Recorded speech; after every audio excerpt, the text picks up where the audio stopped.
Charlie બરોબર લખ ને. તું કેટલી વાર ઘૂસઘૂસ કરે છે? મેં જે લખ્યું છે એ જોઈ લખવાનું છે. હીરવા તું પણ કેટલું ઘૂસઘૂસ કરે છે?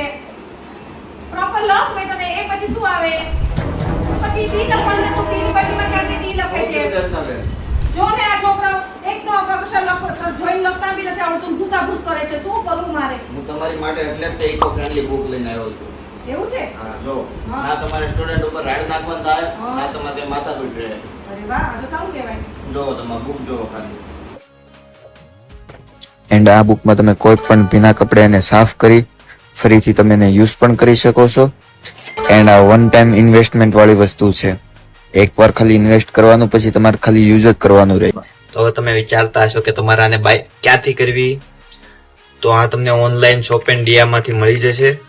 તો જાઓ અને જલ્દીથી બાય કરો આ બુક.